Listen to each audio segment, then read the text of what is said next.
This video explains how to use Maxio's AR management dashboard to categorize and manage invoices and the Open Invoices page to view, filter, and customize accounts receivables. In today's lesson, we provide a quick guide on how to get the most from the AR management dashboard. We will also cover how to manage your open invoices effectively using our Open Invoices function. At the top, you find the Invoice Categories Summary. New. An invoice is considered new when the invoice date is within the number of days as of the day you are viewing it. You can define the number of days under the Collections and Dunning settings. Current. An invoice is current if its due date is later than the date you're viewing it and it's not marked as new. If there's no due date, the invoice date is used instead. Due soon. When an invoice is marked as current, it is considered due soon if its due date is within X days from the current date. X can be set in Collections and Dunning settings.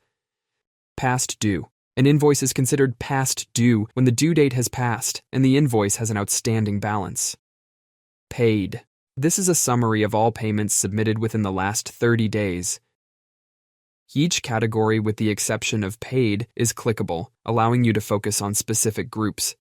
If you wish to view all payments, these can be found under the Payments list on the Invoicing tab. At the bottom, you will see a detailed list of all customer records and their AR status and balance. Because every SaaS business is not the same, you can customize your dashboard by clicking the Settings icon.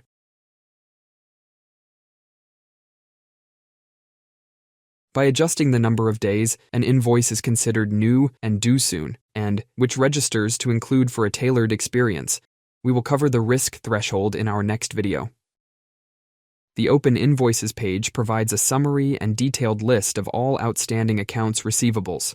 Similar to the AR dashboard, you can easily filter the list at the bottom by clicking on any predefined day ranges based on your aging periods. To define your aging periods, open the Collections and Dunning settings and scroll to the bottom.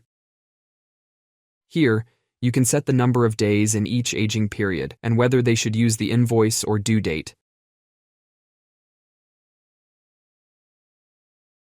Much like the invoice list, you can create and save a filtered list of open invoices.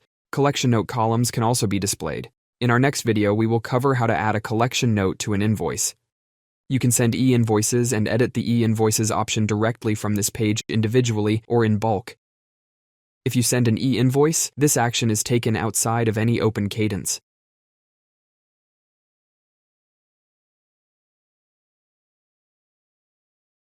One final thing to remember, if you are invoicing in multiple currencies, all amounts at the top of this page will be in your home currency.